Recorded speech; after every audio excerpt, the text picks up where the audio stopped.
was quite a synchronised step. Synced stomping. The legend that is Misha Mansour from the amazing band Periphery has bequeathed this incredible, amazing machine.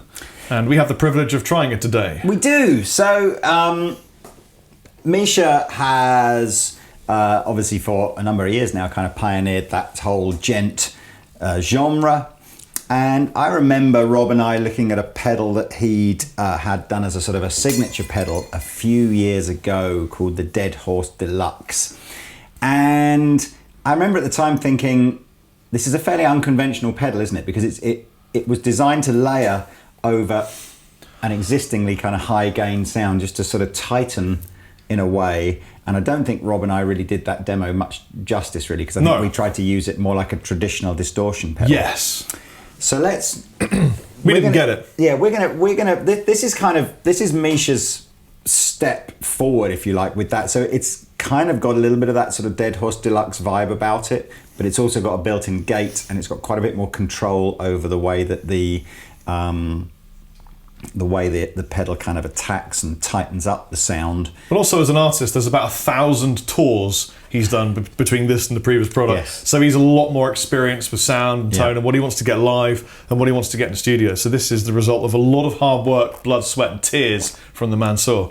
I think it's versatile enough. He's also using it in a couple of, he's got a couple of 70s kind of pop tribute bands, which is Brotherhood of Misha Mansour and the... Manfred Mansour? Yes, the Misha Manfred Mansour band. Okay. So we'll probably do a few of those numbers. I'm sorry, Misha, shortly. but it's a Captain of the Chappers review. It's so this is as far as I understand now, this is Misha's own company, or at least he's one of the partners in this company. Yeah, absolutely good for him. So here's the rig. We have a Hughes & Kettner Tubemeister 40 set to a pretty high gain tone. Anyway, play them the tone. Well, and this guitar. So this is one of the brand new Chapman MLV Pros. Yes, it's got a thick maple top. It's got a mahogany body. It's got a Floyd What kind Rose. of pickups are in it? Chapman Stentorian, now an Eco 5 humbuckers, Lee. Nice. Well, there you go. So that's the rig. We haven't got any other pedals apart from a reverb pedal, which is going through the effects loop of the amplifier. Which I've currently got off, just so we can hear the naked, bare, natural home tone. And you may be looking at this going, that's an unusual setting for a drive pedal. You've got the drive almost all the way off here. So, but this is our basic sound with no pedal on.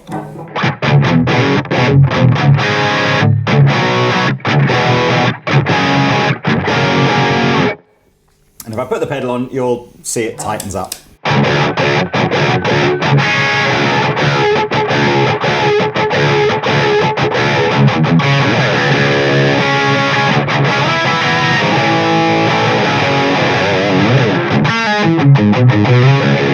Do that bit again. This one.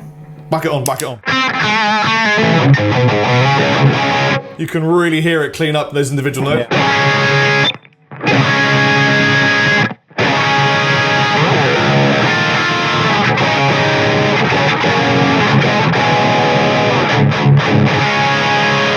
Now with a bit of immersion reverberate.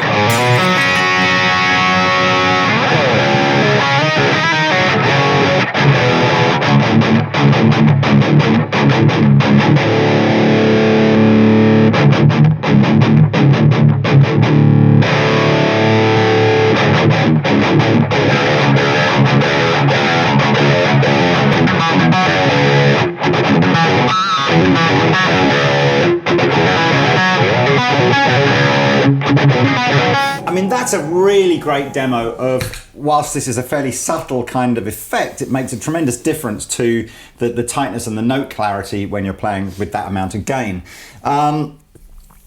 Whilst Rob's playing now, I'll begin to mess around with some of the controls. I'm not really going to... I don't really need to add more drive to this sound, which is why we've got the drive so low. But I'm going to play with the attack control. As I turn it up, you'll notice that the bass is removed, and the sound therefore becomes more articulate and tighter. Although a little bit boring, it might be useful if I just chug on a thing. The gate control is how fast you're hearing the gate coming in, which again, if you know, for those kind of very, very almost like gunfire kind of, sort of riffs is helpful to get, again, that note definition in there. And then the brightness and the volume at the top are pretty much exactly what they say they do. They explain themselves. Yes, they do. So let's start with the attack all the way down and the gate kind of off for its, I suppose, most flabby sound, natural sound maybe.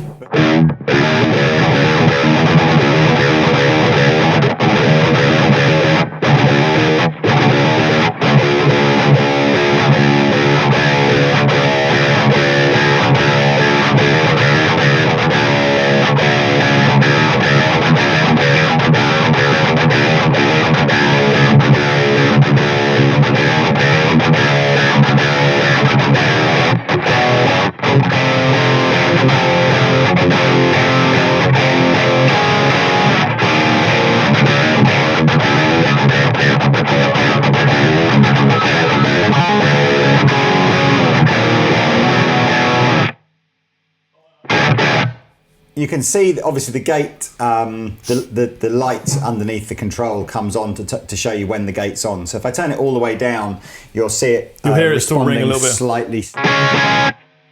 Yeah, it cuts off. So again, that if you're trying to perhaps play more subtle lead controls and you want more decay, you perhaps wouldn't want the Whack gate it all on. the way up, mate.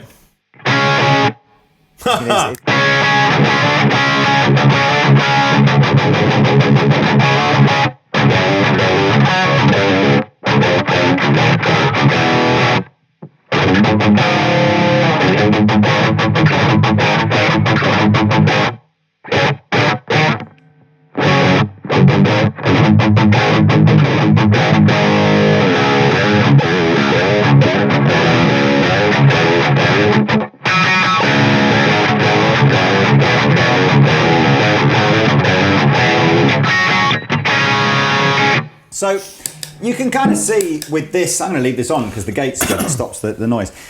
You can kind of see with a pedal like this, you already need a fairly brutal high gain kind of tone to use it like this, which is, I guess, he's got his new PV Invicta or something like that, and is extremely well known for using Axe effects and all those kind of very high gain tones. Obviously, we've not used the drive control yet, so let's assume that we're going to use this as a slightly more conventional drive pedal. Now, imagine your amp doesn't have that kind of crushing high gain tone. Imagine you've got a crunch. I don't know, just like an amp that when you dial in all the gain, it's just not enough. Like this. So,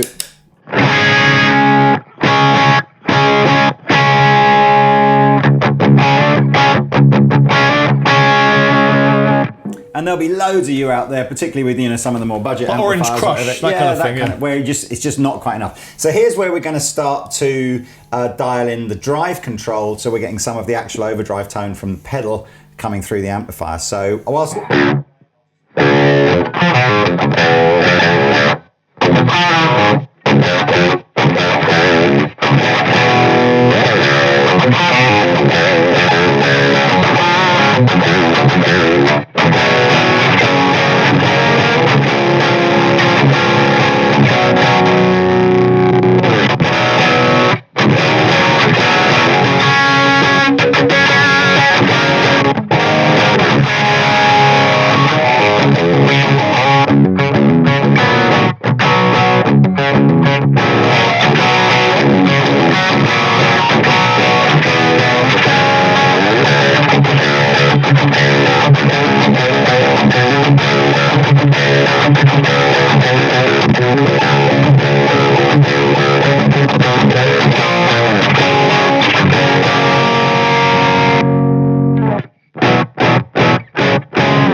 I'll fiddle a bit more with this. The bright control is I like because it's not one of those completely crazy pointless things where absolutely no top end, far too much top end, which is sort of I guess a conventional tone control. Tweaking the sweet spot. It's going through between a fairly narrow kind of usable parameter, and the output, obviously the volume output on here will just give you a little bit more boost and drive into your amp if you want it. If you haven't noticed, the attack control is a like a 5-way, 1, 2, 3, 4, 5, 6 It's notched, isn't it? Yeah. Notched thing, yeah. So again, it's easy to find the exact kind of point that you want it. What's it like with lead? Yeah, well look, let's go to channel C. Channel C, so we're already going to use a fairly gainy... Now I suspect with lead you may want... Would you want a bit more of that bass end in there, or would you... And I want less of the gate. So less of the gate, perhaps less attack, and a little bit of drive. Well, let's see what happens. So here's a...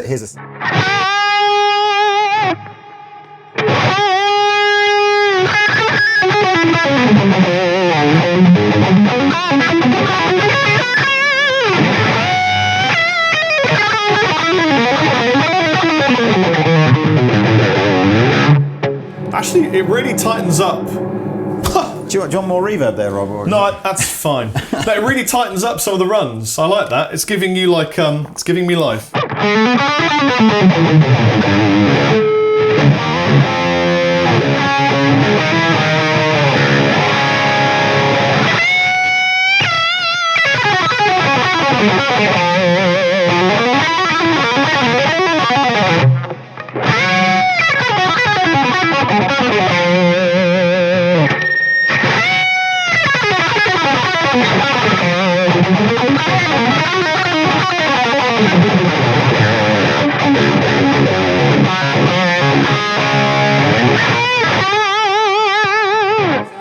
It gives the initial bite of each note, or it gives the initial attack of each note just a bit more bite, which creates that idea of sort of definition, doesn't it? Yeah, if I could palm mute my upper string runs, which I can't, then it would sound a lot better. Actually, maybe I can, I don't know.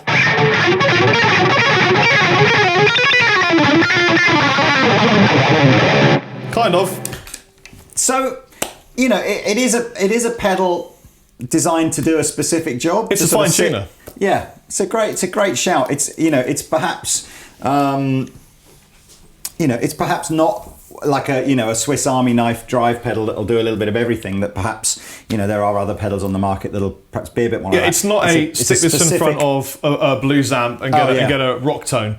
It's a fine tuner for kind of a crunchy to a gain tone that you want to shape into your aggressive, modern, articulate, precise Djent tone. But I think when you get a guy who is like, the godfather of Djent, and I don't know if Misha's been referred to that before, but he shall now forever be known as the godfather. Actually, is he really the... Well, he would probably argue that bands like Meshuggah and Sixth did a lot of the groundwork, but he certainly refined it. Yes. So what would he be then? Refiner.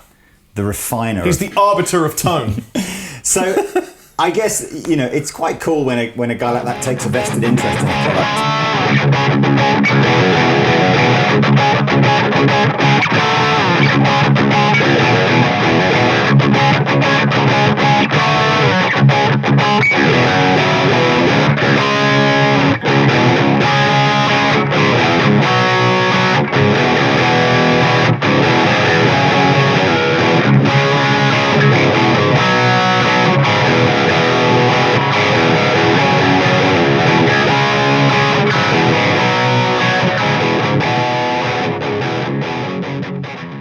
It was great watching your little forearm get the work out of its life.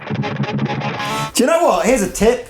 Here is a tip for a crap rock metal player like myself. My go-to plectrum at the moment is actually not a gravity plectrum anymore. I've started using, and I've rubbed the name off so I don't even know what it is, a prime tone, a Dunlop prime tone, which is the same kind of thickness as a gravity plectrum, but it's got the beveled edges.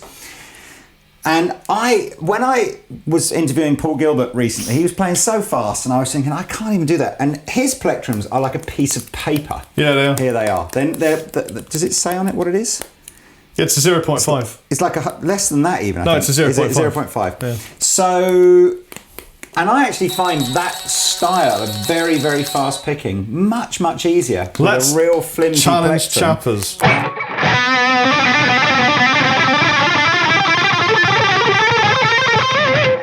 That's hard.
Is that Brotherhood of Misha Manfred Man Yeah, it is. tune? So.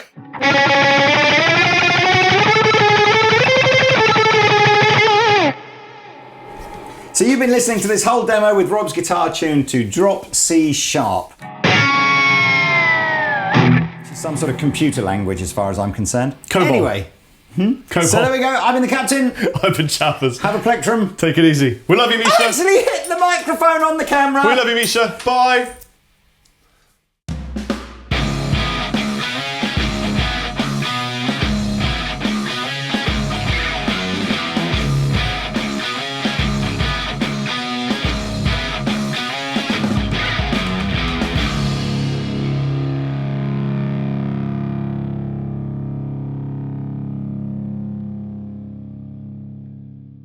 This is Rory from the UK. Tell me about Rory. So he edits videos. Rory's awesome.